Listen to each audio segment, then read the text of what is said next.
Hey, people, listen, I'm glad y'all came in the building a little early. I'm a little earlier on my time versus what the time I normally come through 8 o'clock. But I figure, you know what, I got running the store. So I was like, let me just come on and see who come on with me. And we're going to do our trending topics because we got stuff to talk about. Listen, people, it's Thursday night, it's trending topics, and we got stuff to talk about. The title is Everybody Matters. I don't care if you black, white, yellow, orange, heterosexual, straight, not straight, whatever the case may be, everybody matters, period. So it's being said that Janet Jackson explodes on her brother, Jermaine Jackson. And they said that, you know, they did yet again another Michael Jackson biopic, and it's going to hit the big screen, the movie theaters, I believe, in April 2024. So the family got to pre-screen it ahead of time. And they said everybody in the family was there, applauding, saying how great it was. So Jermaine Jackson's son is playing his brother, Michael Jackson, in the movie. So, of course, Jermaine Jackson is going to be proud of his son. His son is playing his brother. They all love Michael Jackson. So they're like, you know, he's happy. So they said Janet was in there criticizing the makeup, the storyline, everything. And they said that Janet is not heavy in the movie because she didn't want to be. So they're pretty much saying Janet Jackson is hating on it for whatever reason. And they 10 toes down that Janet was always jealous of Michael Jackson. Now, many people may say that's all lies. No way, not Janet. And listen, there are families where sometimes you got some people are jealous of other family members. It's sad. It's deplorable. Now, I personally don't know why we needed another Michael Jackson movie. I mean, if I'm Google, I'm sure it got to be 10 plus out there already on the Jacksons. And then when Michael Jackson died, on Michael Jackson, we got the Broadway play, MJ the musical. And not near one of these movies or plays or really address the elephant in the room. And the elephant in the room is all the accusations about Michael Jackson allegedly touching the kids. But anyway, we got this movie out. They said Janet is not very happy about it. And her and her own brother Jermaine, they got into it. And then, you know, Jermaine said, "You're jealous." Now listen, whether I like the movie or not,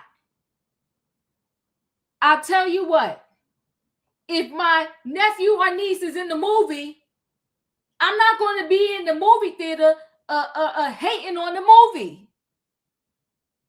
I got to applaud my little niece and nephew for the work they have done in the movie.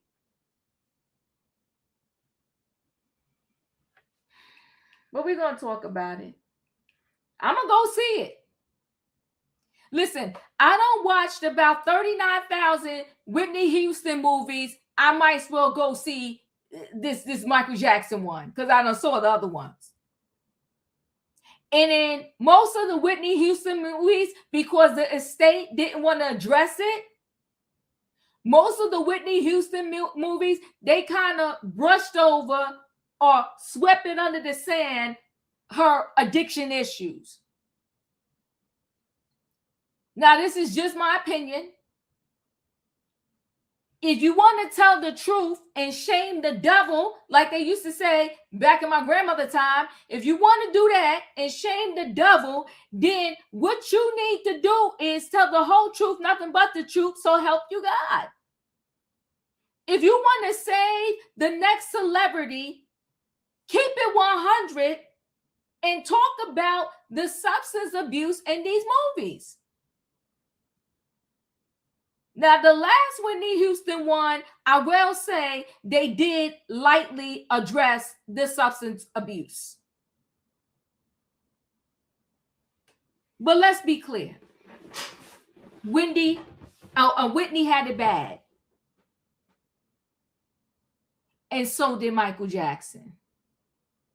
And we can still love these individuals and tell the truth. Let's also say this.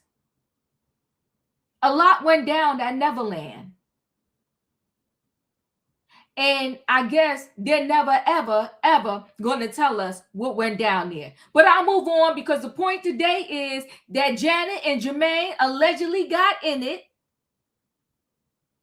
Jermaine says she's jealous because she was hating on everything in the movie, the plot, the makeup, the this, the acting, the sound, all of that, the voice. But if you ask me, they got a bigger problem on their hands. LaToya Jackson got to be about 5'9" or 6 feet tall, and she probably weighs 75 pounds soaking wet. Something's going on. LaToya Jackson is literally this big, the size of my finger. But I'll carry on. So our next story is, this bullying situation is out of control. Black girl on her bike, minding her business. She gets surrounded by a bunch of white kids. And they start calling her racial names. Then one of the girls cold slapped her. And I said to myself, this is deplorable. When will it stop? And I think it won't stop until we put a hard stance on this bullying. If you are caught bullying, you will get kicked out the school, point blank in a period. Find some other school to go to. Because we're not tolerating that here. But we're going to talk about it. Then, I guess nobody is above the shenanigans. A man in San Francisco, they say he stopped somewhere. Of course, he had his bodyguards with him and everything. Somehow these homeless men are asked to move out the way, whatever the case may be. The bodyguards get to shuffling with the homeless man. They tussling. They rolling down on the floor. Somebody's head got bumped up. Somebody got knocked on the side, this, that, and the other. And of course, the bodyguard said it was the homeless people's fault. The homeless people got arrested. They went to jail. They go before the judge. The judge sees the surveillance video and she releases the homeless people from the jail, saying from this video, it looked like the bodyguards was the instigator. That's why I said everybody matters. And I said, well, look at here with this judge. A lot of times you can't get justice. But to God be the glory, this judge saw with her own eyes the video, and she said, this don't look right. They messy. Them guards started this, and we let this homeless man out of this jail. He lucked up. He lucked up. But listen, people, Wait, hold on. Let me, before I bring the people in. She said, I don't believe Janice is jealous of MJ. They were very close. However, she needs to support her family. Yeah. You know, I hear you, but let me tell you this. You know something? We could like a person and they could still be messy. We don't know. We don't know. And even though people said they was very close. Remember that song they did together, Scream, I think it was? And you know, Diva, I deal with the printed information. When you look up that Scream video and when they did that Scream, those two filmed that video separately. How close were they really? They filmed that video separately. When Michael Jackson died, why did that entire family allow the kids to be raised by the grandmother who was already up there in age? You gotta make that make sense. All the siblings, they was crying, passing out. We love Michael, gone too soon. But they allowed Katherine Jackson, who could barely take care of herself, raise them kids.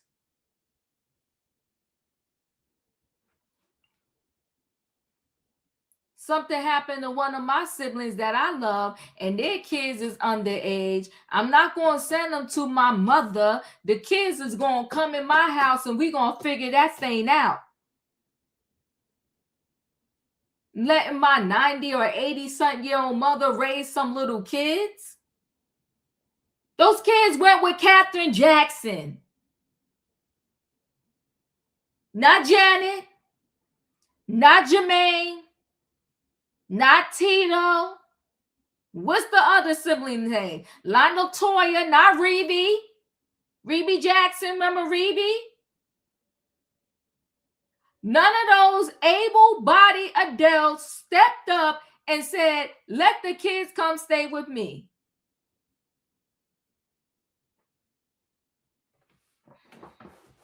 Come on, Marlon. Not Marlon.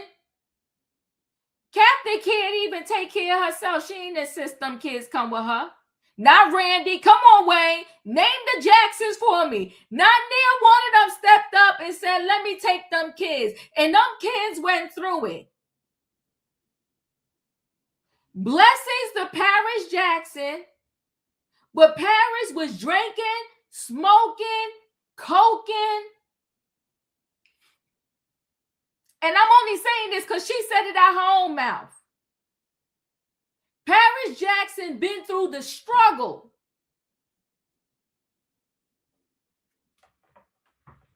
And ain't nobody stepped up and said, let them come here with my kids and me. It was in that house with Katherine Jackson and probably a nanny. But I promise you, look up the video Scream, because I want to say that song Janet and Michael did together was called Scream. And they'll let you know that those two didn't even film that video together because they had issues when they did that song. They might have been close when they was yay high, but as adults, no. Well, let me carry on, people. I done talked enough. I need the peen again. Listen, all families got issues. That's why I don't believe it's far-fetched that they had an argument up in the screening. Listen, people, y'all know what time it is. It's time to bring the people on in the building. So I need a what in the chat? I need a choo-choo. All aboard, everybody. It is Thursday night trending topics, and we got stuff to talk about. The title's called Everybody matters. Janet Jackson explodes at Jermaine Jackson over this Michael Jackson biopic. We got the viral bully and we got the homeless man that he won at the end of the day because we had a righteous judge. Let me bring the people on in. Hey, my opinion. Hey, Julius. Hi, Diva. Choo choo. Choo Hey, choo. Hey, Diva, choo Katrina. choo. Hit the like button for the Diva, y'all. Hit the like button. Mm-hmm. Listen, we're going to get right into the story. We might as well go ahead and talk about Michael and Janet. Okay, let me go ahead and share screen so we can get into these two. I'm saying Michael and Janet, forgive me, may Michael rest in peace. I mean Janet Jackson and Jermaine Jackson.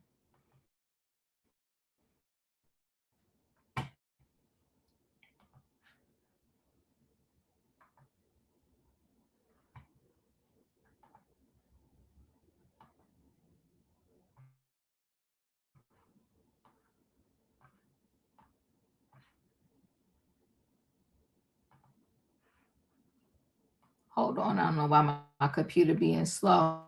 All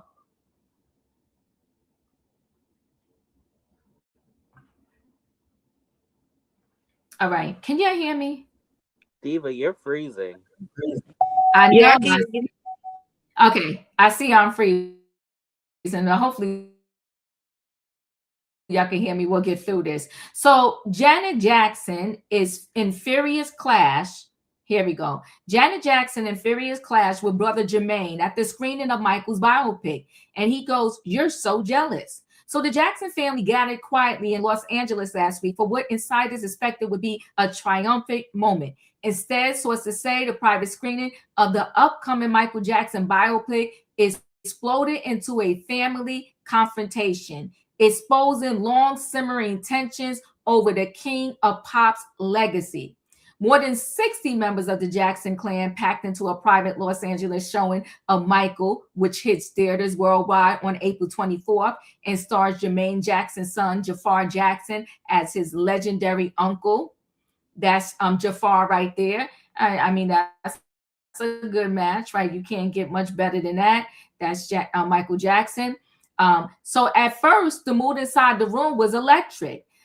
Several insiders at the screening told Page Six relatives laughed, clapped, and leaned forward in their seats as the film recreated moments from Michael's rise from a child prodigy out of Gary, Indiana, to the most famous entertainer on the planet. But with immense of lights coming up at the end, the atmosphere shifted dramatically when Janet Jackson, 59, began dissecting the film with brutal precision, according to multiple people in the room. The superstar singer, one of the family's most powerful figures and the second most successful artist after Michael, reportedly criticized everything from the performances to the makeup. She has something negative about almost every scene, said one person present at the screening. Now, Jermaine need to do something with that hair, but that's a whole nother story. The acting, the makeup, how the actors spoke, even how they walked. It was Janet deciding against the room that the movie wasn't going to meet her approval. The critique stunned some relatives who had expected the family to all rally behind the project. Others say the moment reflected deeper divisions that had been simmering for years. Janet has been one of the most visible family members back in Michael's daughter, Paris Jackson, 27, in her ongoing legal fight against his estate, a dispute that has fueled tension among siblings, cousins, and advisors who disagree over how the late singer's empire should run. But insiders told Page Six, Jermaine Jackson, 71, had enough and stood up and sharply confronted Janet. "You are going to miss the way," Jermaine told his sister, according to one family insider who witnessed the exchange. "You are so jealous. Just get on the way." The blood and stage stunned several in the room, particularly younger family members who had not previously witnessed such open disagreement between Michael's immediate siblings. Many relatives in the room support Jermaine, who has been heavily involved with the movie, and the casting of Jafar, who grew up around his uncle's music and mannerisms. The 29-year-old had been widely praised by those who have been have seen, why this thing? Hold on one second. For those who have been heavily involved in the movie, have seen early cuts of the film for capturing Michael's voice, posture, and dance style. Family Insider said Jermaine has probably viewed the project as a moment of redemption for the Jackson brand and the biggest opportunity since Michael's 2009 death to reconnect with audience who once followed the family with near religious devotion. That memory was marred by Michael's tragic end, overdosing on a cocktail of drugs and present allegations against him of child abuse, although he was never convicted of any such crime while alive. The estate and family have made new licensing deals and the Broadway hit MJ the Musical to preserve his musical legacy. Everybody in the room knows that Michael was lightning in a bottle, the source said. You can't recreate him, but you can remind the world what he meant. One family member summed up the movie bloody after the screening ended. We keep looking for that moment again, but only Michael can give us that, and he's not even with us anymore, the relative said. But look at the talk this movie has generated worldwide. This isn't about Michael, it's about us. It's about our legacy. It's about the comeback in store for all of us. That is saying Janet Jackson is being messy. In my opinion, your thoughts? Well, let's be clear. All of the Jacksons have a form of jealousy that they fight toward each other. And I believe this jealousy started at a very young age with their parents pinning them against each other. Trying to say who was the best out of the Jacksons. This is something they battle with their whole life. I really think Joe and Catherine pitted these kids against each other. They don't know how to love each other like siblings because this is all they know. I do feel like this should have been something that they did together as a family. And it shouldn't have been, she was shocked to see it at the screening instead of seeing it before it actually went into the screening. I think this should have been something they decided as a family on the cuts and everything. Because let's be clear, Michael Jackson already has about 5 or 6 movies already out.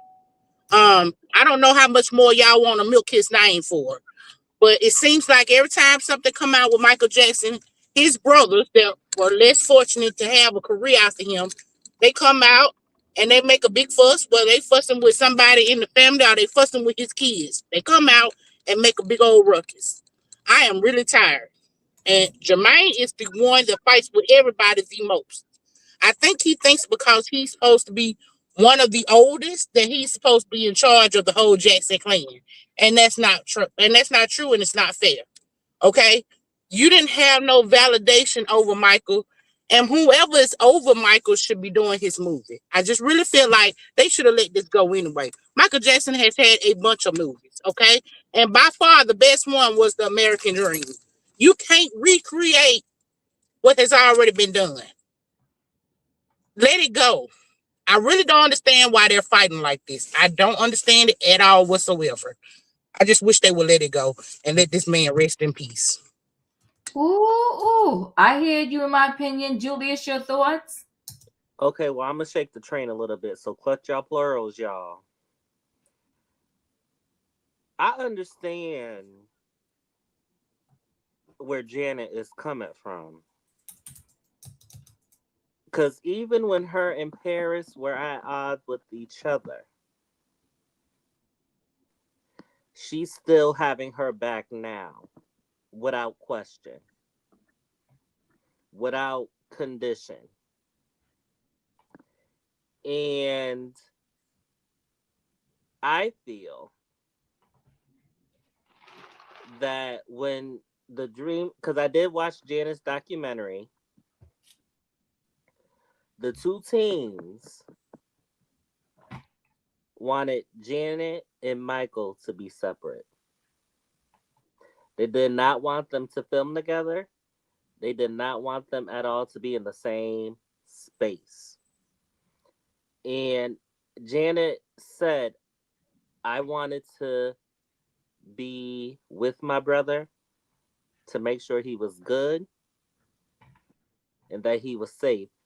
And she said she told him that and he understood, but the teams decided otherwise. Both her team, who she was mad at, and his team. And to me, who is she defending currently? Her niece. Because Paris was the first one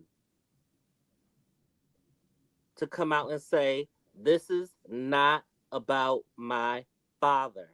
I do not approve of this. Cut the crap. And she was the first one to come out. And then a little while after that, what happened? Her and Janet, because they didn't talk for years, after the whole dispute with the will, they reconciled. And she started to support her niece when she needed it most. Um, to me, Jermaine is very ego driven. Now, I don't know the man personally, but that's what he gives off. I feel that I'm going to keep an open mind. I'm going to go and see the movie, but nothing will match the storytelling, the nostalgia, or the legacy that the American Dream movie put forth. I will go and see it, but do I feel that Janet is jealous? No.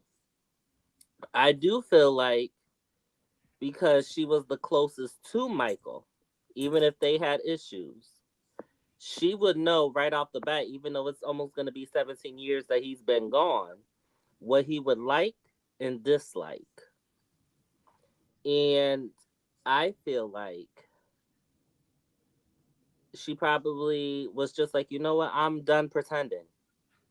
Y'all want to milk his name again and again and again and take from his kids again. Yes, honey, it's a whole lot that goes on with that family that they're not letting out. And she's had enough. So do I think she's jealous? No. Do I think she's finally saying, you know what? Let's go? Absolutely. Wayne, your thoughts? In Jan's defense, you know, not only is she an accomplished singer, but she's an accomplished actress as well.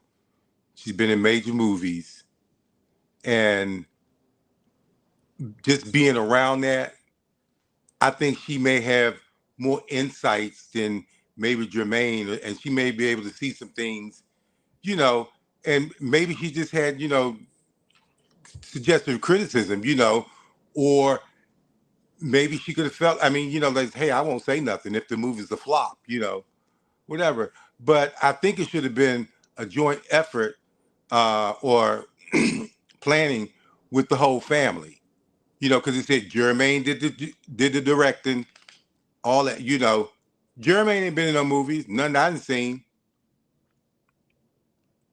So I think maybe Janet did have a professional opinion in the looking at, but they saw it as, oh, this is wrong, that's wrong, blah blah blah, blah, whatever. You know, the other thing too is I think not only she's accomplished, she's rich. She got a lot of money. I think she got way more money than them. I think they need some money. Like Opinion said, when it comes up about money, they have these, one of the movies or whatever they can make any money off of. So I think it's a thing like that. Janet is very successful. I'm not saying they're not successful. They got the Jackson name, but I don't think they have it like that. I think they need some money. Katrina, your thoughts? Well, hello, Diva. Hello, panel. Hello, chat. I'm with everybody. Um, Michael and Janet Jackson life became strained when he made the movie Thriller because they catapulted him to a higher standard than what they all were. But she was still there for her brother. And on the set of that screen, no, they did not film together. But the reason why, because Michael Jackson team didn't want Janet to be around. Maybe because she would probably see that his substance abuse was more than what they were saying, and she could see it. So they always tried to keep Michael out from the family so they can keep pumping him with substances or whatsoever. And with Jermaine, first of all, they didn't even want Michael Jackson on that video 2100 Jackson Street. They didn't even want him to be in that song. So he need to go sit down, take that Echo style gel off his head, because it eating through his brain. Because who don't nobody wear no moldy hair down like that no more. He need to go sit down somewhere. They've been jealous of Michael since Michael went up from where they came from. He doubled it. And as I think with Wayne said, yeah, he act like he need money because none of them have the money that Janet has. Janet has her own money. Plus, she got money from that billionaire that she had the son by. So Janet don't need no money. And as we know, Penny been on TV for how long? She went from good times to different strokes to something else. Penny been around for a long time. And you just can't take her accomplishments away. And as Wayne said, she knows something about making movies. Poetic Justice, the other movies that she's been in, the girl know what she's doing. And I feel like, and like I said, her and Michael were very, very close. Because she was planning on doing an intervention with him before he passed away. They was very, very close. They've been strained, not because of themselves, but because of the people that was between them. And Michael left those kids. He didn't leave it to the sisters and the brothers. He left them to his mom, and Donna Ross was supposed to be the next one in charge. So that's why the mama got those children whatsoever. And as we know, like I said, Sony wanted all his publishings because Michael Jackson had the Beatle catalog and he had Elvis Presley catalog, and they wanted that from him. So of course they're gonna keep the family away from him and keep him up and whatever. But I'm standing with Janet. I know you probably gonna say, "Dee, Trina, what you talking about?" No, I stand with Janet on this. I do. I stand with Janet on this, and especially when they haven't been around Michael to portray that movie that they got in there, because Michael was away from them for a long time. So I stand with Janet. I really do. But that's all I got. I appreciate y'all. I'm about to move into the next story. But before I do, let me just say this. Who are you going to let keep you away from your sibling? Who? Just a question. Janet's so close to the kids, but the kids was with Catherine Jackson and the nanny in their most vulnerable time of their life, where they didn't really get to be with their own biological mother, and respectfully, whoever the biological mother is, and their father was dead. It's a hot, stinking, filthy, nasty mess. And if this family really wanted to do something, let me share my screen. They want to save somebody because they already lost Michael. They want to save somebody and they really care about their family. Save LaToya Jackson. Because this That's a here broom don't with make a head no on. sense. Girl, that is a broom with a head. That child, ooh, This don't make no sense. a matchstick. She's tall and she's 2 pounds. So if they in the family and they love the family and they want to save somebody, we got an intervention that needs to happen. And the intervention is with LaToya Jackson. Dee, they can't make no money off LaToya, so that's the reason why they ain't doing it. It's a darn shame. But I'm going to move forward. And in April, when the movie come out, I will be at the theaters watching yet again another Michael Jackson movie. And after I see it, I'll see if, Janet had a point or not. But like I said, I'm still 10 toes down. I'm still 10 toes down that if my nephew was in the movie, No matter how I felt about that movie, I wouldn't have been tearing it down because my nephew is the lead actor in the movie. But we'll move forward. I heard y'all what y'all had to say. So now I'm going to go into this viral bullying story. I'm sick of the bullies. And I'm telling you, this world needs to take a hard stance on these bullies because it's messy, it's not right, and it's deplorable. Let me share a screen so we can get into this. Hold on, let me see where it's at here. That's that. I think it's this one.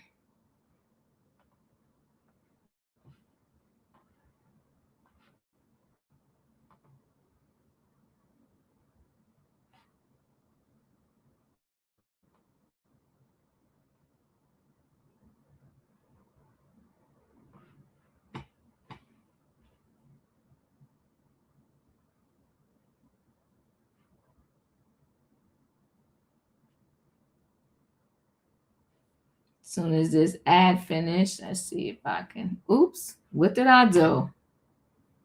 Shoot. I hit something there wrong.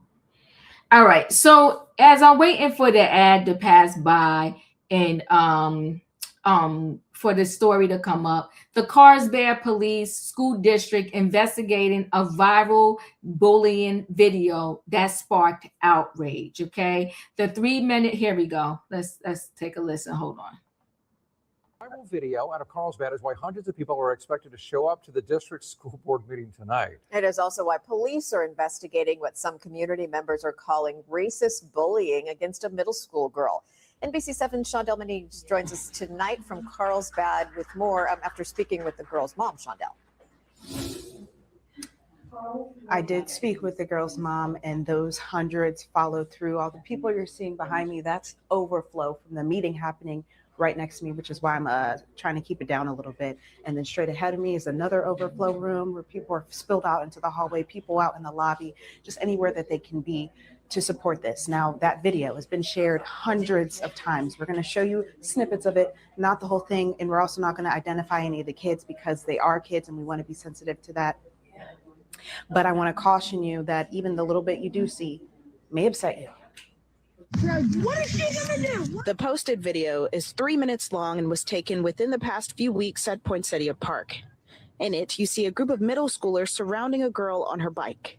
I just want to go home, she says, while kids yell racial slurs and other expletives. After about 2.5 minutes of tension, she rolls her bike backwards, away from the group, and a young boy pulls her back.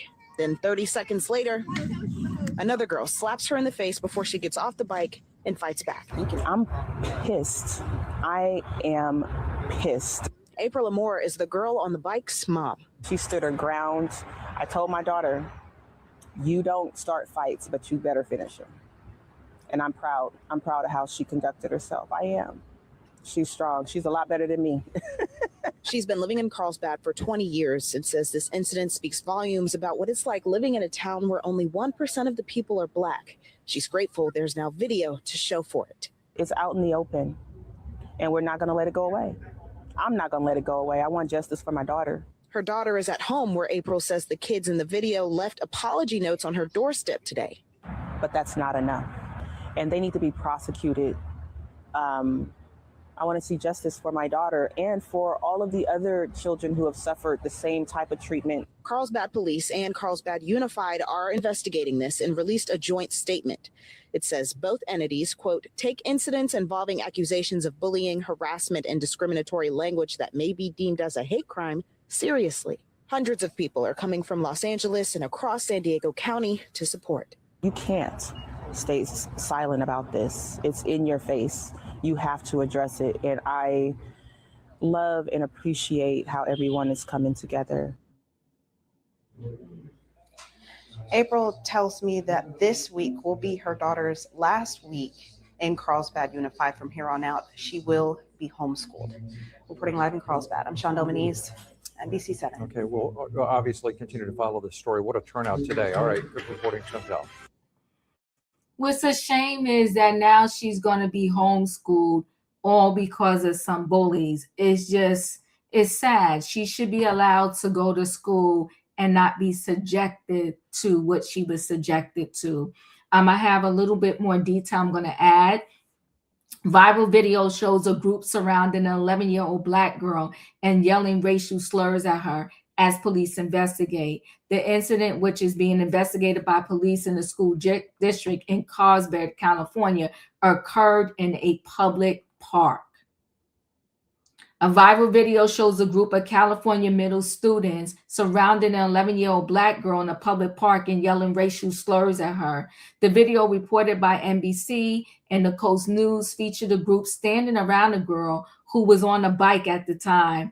Racial slurs can be heard in the video, and at one point a boy said, "It feels racist, and we're all gaining up on a Black girl." The girl tried to back up on a bike and leave, but was prevented from doing so and then slapped, at which point she fought back and the video ended. NBC7 spoke to the girl's mother, April Amar, who said the students all go to Avera Oaks Middle School in Carlsbad. Bad. She stood her ground, Amar told the outlet. "I told my daughter, you don't start fights, but you better finish them. And I'm proud. I'm proud of how she conducted herself." After the video circulated, the Carlsbad Police Department and Carlsbad Unified School District said they were investigating the matter. The Carlsbad Police Department and Carlsbad Unified School District took the incidents involving accusations of bullying, harassment, and discriminatory language that may be deemed as a hate crime seriously. The joint statement reads, NBC7 reported, "We are committed to ensuring all members of our community, especially students, feel safe and respected." Amar told the outlet that she wants the students involved to be prosecuted. "I want to see justice for my daughter and for all the other children who have suffered the same type of street treatment," she said to per NBC7. Super, super sad. We see so many stories like this. I don't know what it's going to take to end. Yeah, I will move her out of there. I will move out of that town too. In my opinion, your thoughts?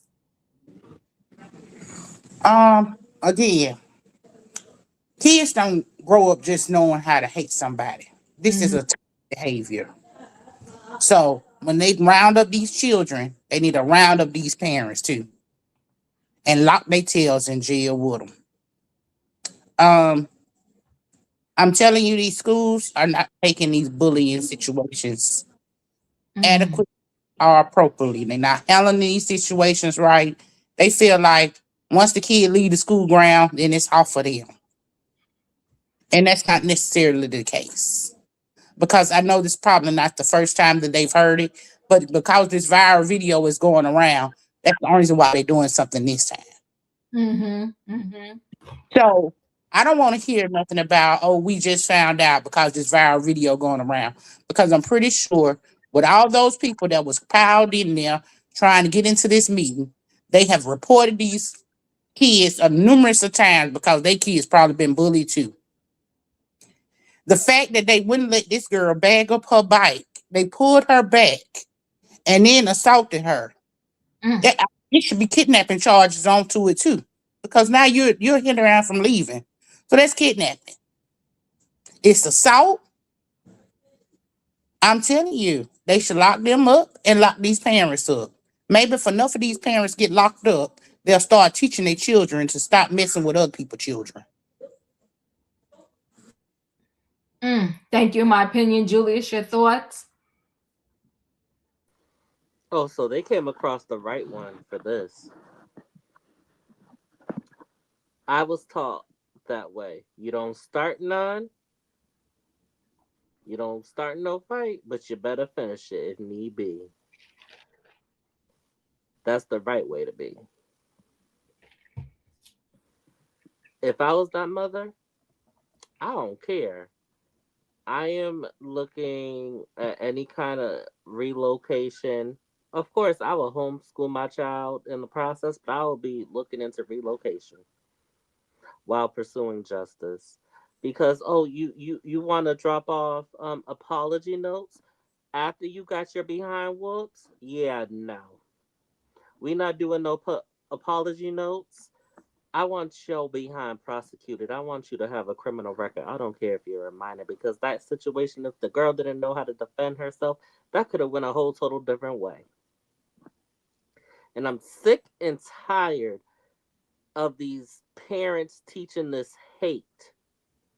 If anybody who is not in the chat and is watching right now, hear me very clearly.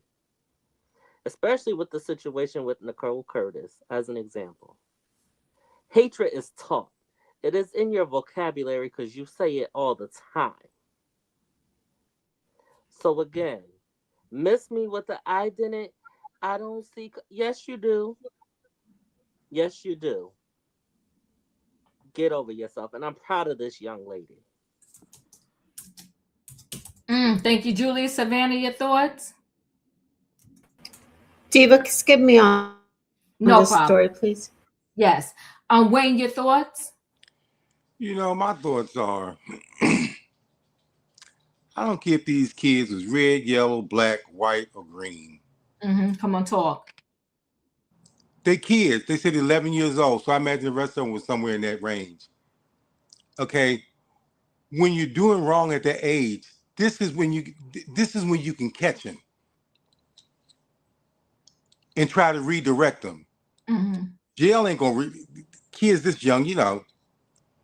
You gotta remember, we was kids at one time too. And we had white kids in the neighborhood, and they called us names, and we called them names, and we was playing back at the end of the day. Now, it's not these fault that these kids are maybe born to a racist parents or whatever. However, they got this ideology, you know. But there should be some kind of programs in these states, cities, wherever this is going on at, that maybe the state has got to have some programs implemented to help these children at a young age. Yeah, they need some consequences, but they don't need harsh consequences like going off to jail, you know, and things like that. Their minds are young. They'll respond to things that we wouldn't respond. Oh, that's too easy. But I think there are tools out there that can redirect these kids. That's it. Whew, Katrina, your thoughts? Yeah, I see what you're saying, Wayne. If they getting in trouble with like racist comments and stuff like that, maybe they should have to go to like a black community and talk to black people and talk to black kids to see how they feel about being called that. Because one of them actually said we're being racist. So he knows. So he knows right from wrong. He said it. We're being racist. And to continue to doing it, let's let her go, let her go. Obviously, she must have whooped their tail because they stopped recording it. So we didn't see the end of the fight. So they must have got their eyes black or something happened. She must have whooped them up. It's a sad situation, but if I was the mom, I wouldn't worry about the kids. I worry about the parents, because now I feel like my child is not safe in this neighborhood and I don't feel safe. I will take them to court to make them pay for my movements, to make them pay for me to relocate. Because I'm relocating because of something that happened from your children and that my child don't feel safe. And why aren't they been put out of school or sent to another school or another program? And then this woman's child stays in school, but she's got to be the one to leave the school after she's been the one that being bullied. That's just mind blowing to me. And in certain movies that I do not watch anymore, because growing up, I know every summer we was made to watch Roots. And if I was watching Roots and we know that all this happened, it just only put anger inside of me. Same with all the, you know, the movies. It's like a scab that's been healed up. And when I see movies and stuff like that, it's like the scab is getting opened back up again. And I don't want that feeling inside of me. So it's things that they can put out there and guidelines they can put out there. But if you can talk this at home, you're going to do this out there in the streets. And like I said, I think the parents should have to pay for her if she want to relocate. I think the parents should have to pay for her for paying for homeschool, because homeschooling is not free. So I think they should be made to pay for her daughter going to homeschool.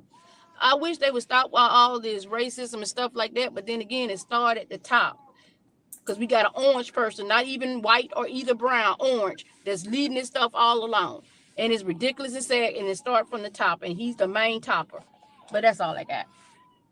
I appreciate you. So let me give my thoughts on this situation. The mother said, I told her, you don't start a fight, but you finish a fight.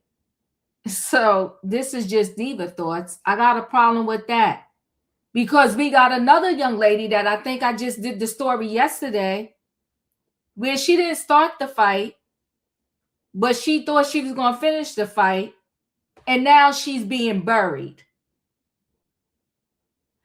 So, and the thing is, just in general, whether it's a racial slur, are you calling somebody out of their government name? You're calling a person a name.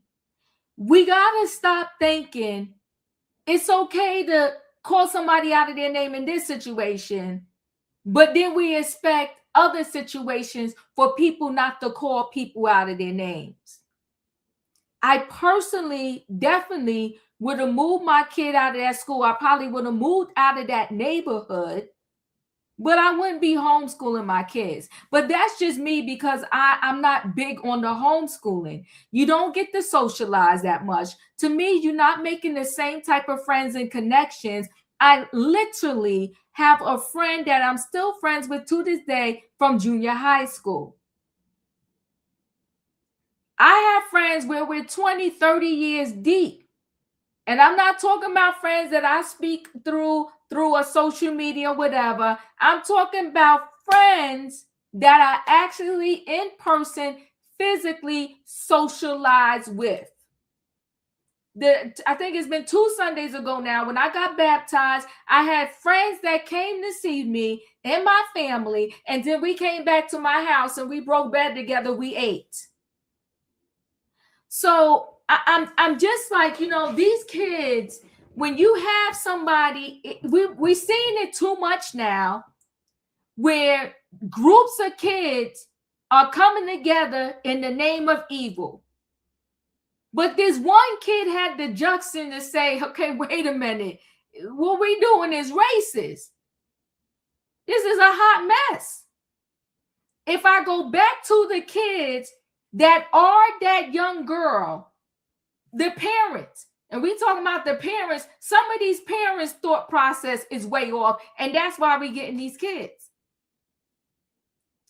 The parents was online, the cousins, the uncles, talking about, oh, that he ain't a bad kid. Where does your kid wake up, hold down a girl or her, and then the other kid is putting rocks in the mouth? What's going on in your household? Now, I ain't saying I'm the perfect parent, because no, I don't think that nobody perfect exists. But I ain't watched nothing crazy in front of my kids. I wasn't in my house cursing up a storm. It's just me personally. I don't drink. I don't smoke. What do you want from your kid if there's chaos in your house? You think they're going to go outside and not be chaotic? So I'm glad that the people showed up deep in that school, but we got to do more to stop the bullying. And no, I think that they should have did something in that school and said, if you dare ever touch or say anything crazy to this girl again, you will be expelled, point blank, in a period. And then these kids have the nerves to be putting apology notes on your doorstep. We got a lot to rise up and rise above. I didn't do the story today, but Jamal Bryant, he did this whole thing, boycott Target, boycott Target, boycott Target. And now he just comes out and says the boycott is over. What happened, sir? Did they change anything, or did they cut you a check? It's the nonsense that we do, and we expect change. But I'm going to move forward to the last story. This homeless man, he got beat down by the security of a San Francisco, I think, mayor. They thought they was going to get that off, but they had the wrong judge that day, and the right judge for the homeless man, but the wrong judge for him, for them. Let me share the screen so we can get into this story.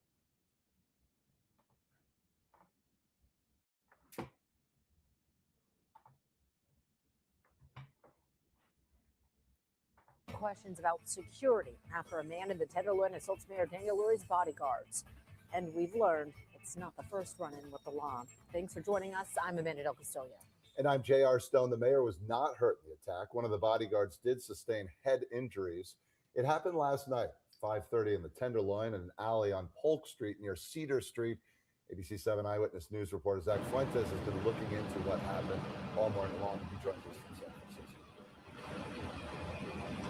Yeah, that's right. This morning, we now have new images of the moments just after this happened. We worked to get those images from local publication Mission Local, who shared them with us. So I want to take you straight to them, showing you that they're showing the moments shortly after the confrontation where one of the officers was being treated on scene. Now, police say 2 men were arrested in connection with this confrontation, and later photos show the arrest of at least one of them. Now, Lurie's office and the San Francisco Police Department confirmed this incident, telling us that 2 officers assigned to the mayor's detail were in a physical confrontation with 2 unknown males. The officers requested backup, and those officers, like you saw, had non-life-threatening injuries. No other people were injured. A Mission Local reporter, Eleni Balakrishnan, who covers the Tenderloin and crime, was there just moments after this happened. Mayor Lurie was there. He was looking on. He was looking pretty concerned, and he told me that some men had tried to fight police officers. It turned out that those were part of his security detail. He had a driver and another officer with him who had, I guess, intervened when they had asked some men to move out of the way. And the mayor was out of the car, had stepped out to talk to these people, and I guess this officer had gotten involved and things got physical. I'm not really sure how it began, but the officer told me that this man came at him, and then they kind of got into a scuffle. And I also obtained some video that shows them wrestling in the middle of the street before it seems like the man takes the officer down to the ground. And in that process, the officer told me he hit his head. He was bleeding out of the back of his head when I was there on the scene. The San Francisco police have identified the 2 men involved and do have them in custody.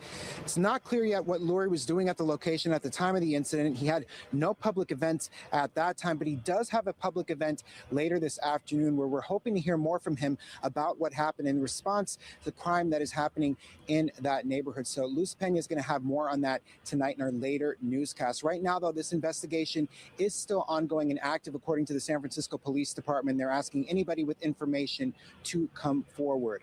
Live in San Francisco, Zach Fuentes, ABC 7 Eyewitness News.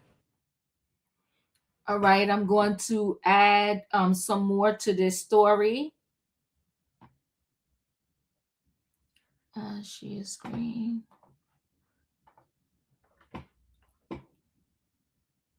Huge twist in the case of a homeless man accused of attack on the San Francisco mayor's bodyguard as judge watches the viral video. A man charged with an attack on the San Francisco mayor Daniel Lurie's bodyguard has been released after a judge decided it was the security detail who instigated the confrontation. Judge Sylvia Halsing said that Tony Phillips, a 44-year-old homeless man, was violently attacked by Lurie's police bodyguard after viewing a viral video showing the officer, Joel, shoving Phillips into a pile of trash with the mayor beside him. Phillips' attorney, Ivan Rodriguez, blames Lurie for the violent scuffle, which left Joel bleeding from the head after he was body slammed by Phillips. Phillips spoke to reporters after he was released from jail on Thursday morning. "I'm doing better out of jail. I was sweating," he said. I know what's running in my mind. My thoughts are clear, at least." Phillips was charged with felony resisting an officer, assaulting a peace officer with force likely to cause great bodily injury, and violating a court-ordered stay-away order. He pleaded not guilty in court and will appear on April the 15th. Abraham Simon, who allegedly tried to stop a second officer from assisting, was charged with resisting, delaying, and obstructing a peace officer. The mayor lured his security detail into engaging in this senseless altercation, all for political theatrics, Your Honor, Rodriguez said in a courtroom per Mission Local. I don't think that's leadership. I think that's performative, he said. A police report obtained by the San Francisco Standard stated that Lori ordered his security detail to stop near Cedar Street, in alleyway near the troubled Tenderloin district. Lori hopped out of the SUV and confronted a group of homeless people sitting on the sidewalk, asking them to move. On whose behalf do I need to move? Asked Phillips, who became argumentative. I'll Bruce Lee kick your A, he told them per the report. He suffered cuts to the back of his head, bruising to his face, and a back injury. Lori appeared to respond to the incident in an Instagram video. I'm walking the streets of San Francisco every day because I believe I can't solve what you can't see, he said. I will continue talking to our families, small business owners, and residents and staying laser focused on public safety and transforming our approach to homelessness and the behavioral health crisis. Oh, wait. I can't play it because the music there.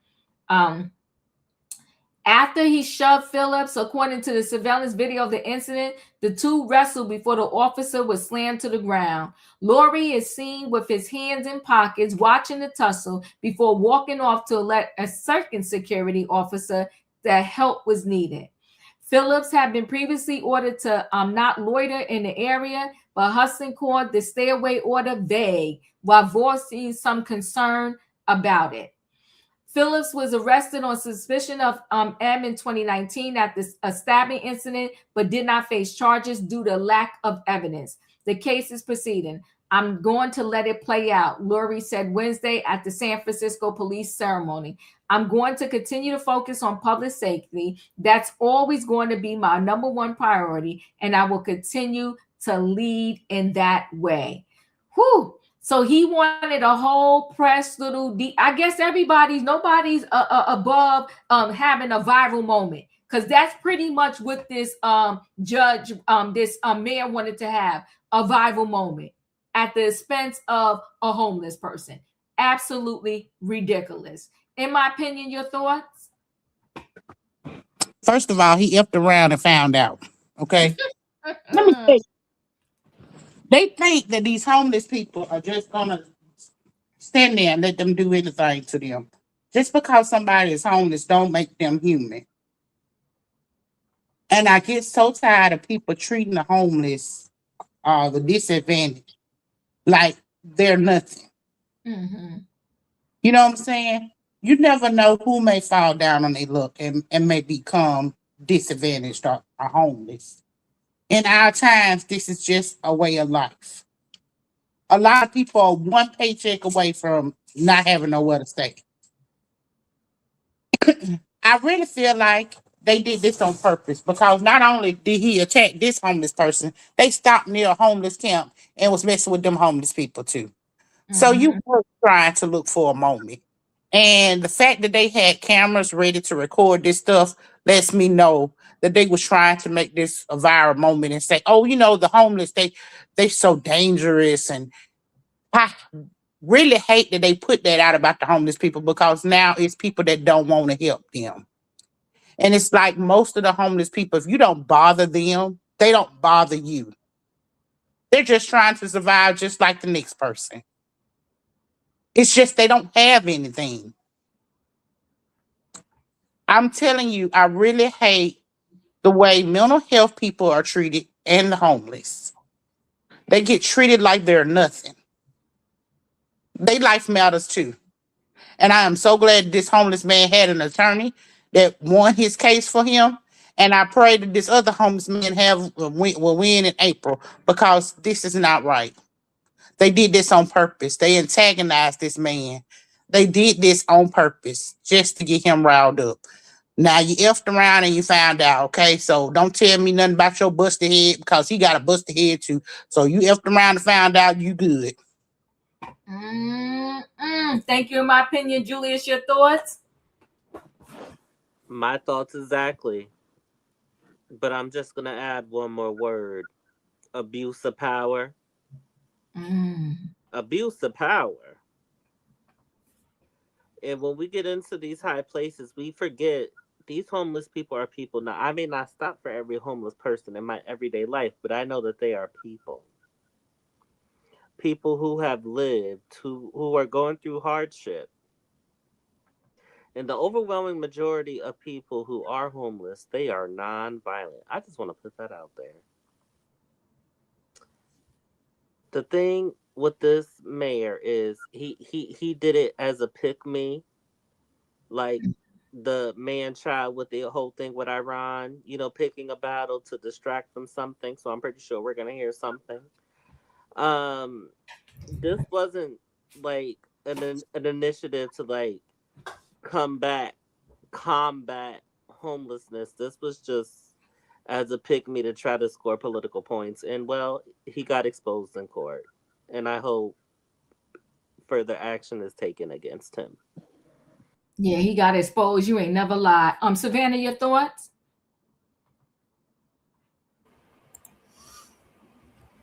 I just don't understand when people are going to realize that there's cameras everywhere and you are being recorded with your good actions, your bad actions. And I agree, this was a want to go viral moment. And this mayor, I've been to San Francisco, and it is one of the scariest places I've been to, and that's just me. They're on a whole different vibe out there. And there is a serious homeless problem in San Francisco. They're on a lot of substances and mental health. And this mayor needs to realize that he was elected not for just the constituents that can pay for the state dinners, but he's the mayor of all people, to include homeless people. And that they have a very serious problem in San Francisco. Besides the cost of living is astronomical. So to have a bodyguard who thinks, with MMA mentality and rules, and it's a bad look on this mayor. I've seen some other instances with him, but not to this level. And not that it included his bodyguards, but now I see the circle that's around him. The company you keep tells a lot about you. So I think this is a like they said, it was for propaganda, for clicks and views. And instead of focusing on the homeless people and their lack thereof, or their needs, whether it's mental health or shelter, food, everything that anything would help these people.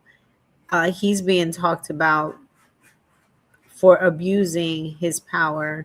And it's not him, but his bodyguards, but they're his employees, and he needs to take action if that is to fire these people.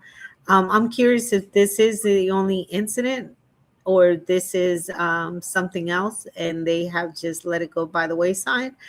But I wouldn't be surprised. These politicians are getting more and more nastier.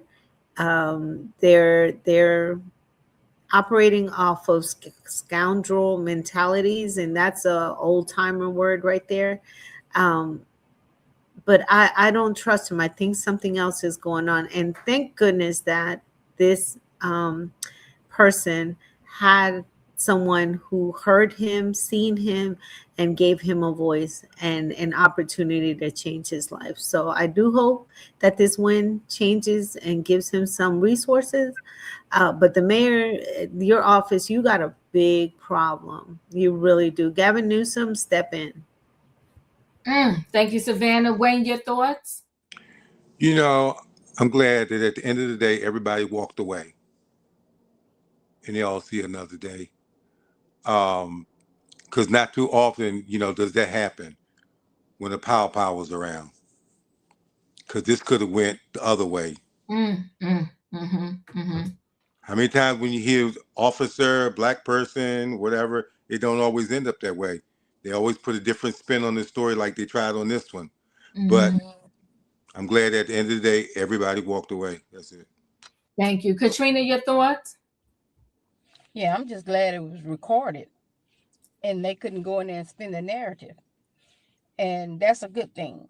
And I'm glad that little man got some justice. Just because you're homeless doesn't mean that you're not nobody. You're still a person.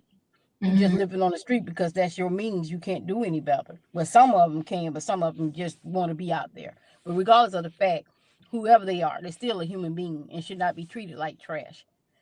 I mean, yeah, I'm glad that the judge seen it that his way, because we, like Wayne said, half the time that person probably would never even made it.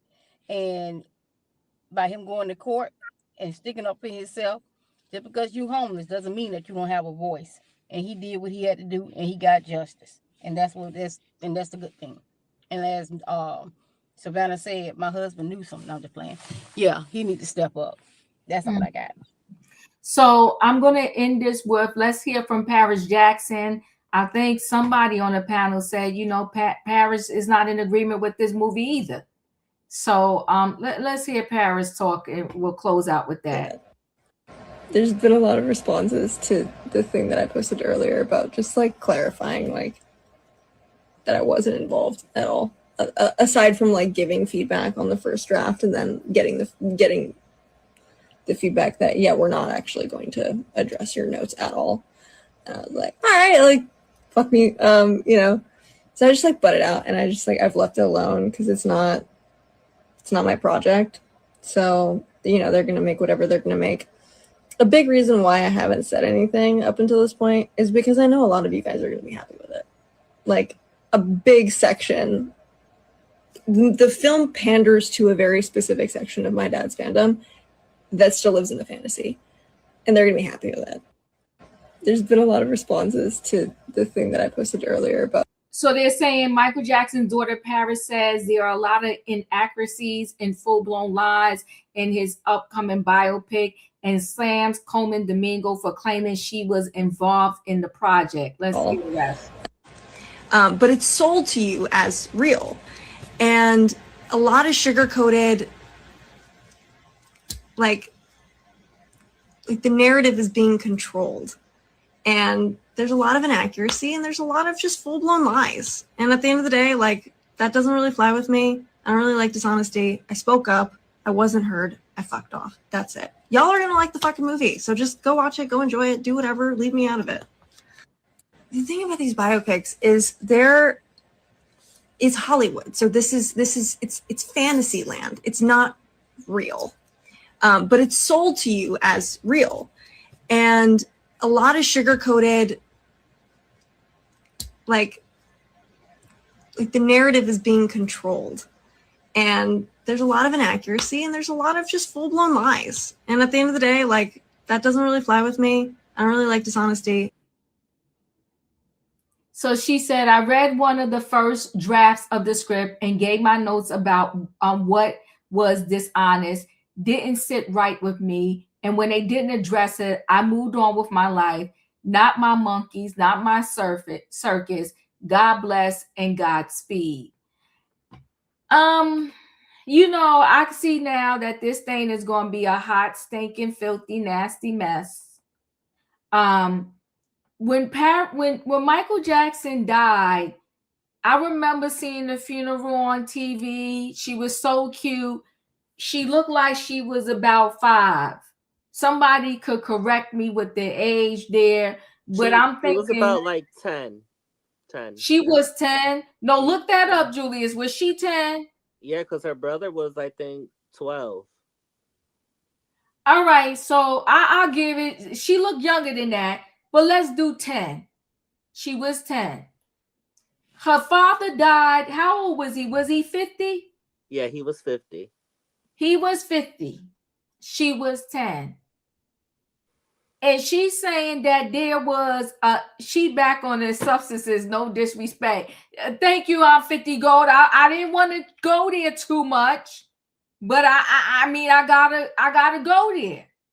So she was 10, he was 50, and she's saying it's a lot of inaccuracies, it's lies, it's this, that, and the other.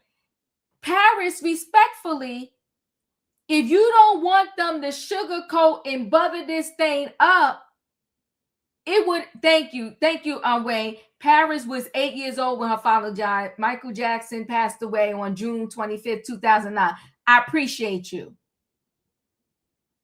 Either way, Paris was a little girl. I want to see if I could dig up that picture real quick. And she don't know left, right, or right, left about her father and his history. To be looking at a script and talking about what's lies and what's truth. And I understand that's her father, so I don't want him to go there that much with her. But she don't know what the truth or the lie is about Michael Jackson. So she don't like the biopic, but she's not the one really putting money into this thing. And at the end of the day, every movie they make, even when they're making it about a person, they do some theatrics to it because they got to do that so the people be happy and feel like they spent their money on something. The Aretha Franklin story, it didn't tell everything about Aretha Franklin because they still never told us who impregnated her at a very young age. I think she was 11. And they know who did, but they never told us. So I'm going to need Miss Jackson, Miss Paris Jackson, PJ, to calm down.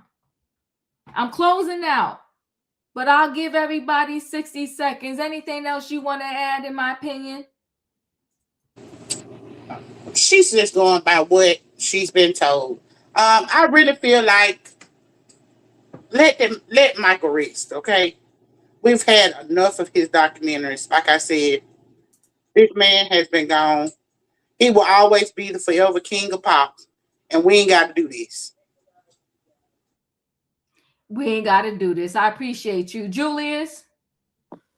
I agree with, in my opinion, let him rest. He's been gone 17 years. There's no need to reliving any of his legal controversy. He's been gone for almost 20 years. Let him rest. Let him rest. Amen to that. Wayne? He ain't gonna rest. He's still worth too much money. Too much money to be had out of him. He ain't resting no time soon. Okay. I could believe now, looking at this picture, she might have been like 8, 9, 10, 11 range. Yeah, she looked tall there. Savannah, your final words? I'm going to agree with Wayne. There's too much money and nostalgia in the Michael Jackson name. And this family, as long as there is a living Jackson, they're going to continue to drain his legacy. So while I sympathize with Paris, there's still much money. This family is going to drain them as much as they can. I'm closing out. Katrina, any final words? I'm just saying, rest in peace to the king of pop. You came in, you did what you did, you changed the world. You reached levels that many people would never reach. And you did it, you made it, and rest in peace, Michael. Rest in peace, Michael. To God be the glory for Paris Jackson. Unfortunately, she may have walked down the road that her father walked down in terms of these substances, but I wish her all the best. I appreciate y'all. Y'all know the routine. If you ain't hit that like button on the way in, do the diva a favor. Hit it on the way out. Good night and goodbye, everybody. Choo, choo. You want to be starting something?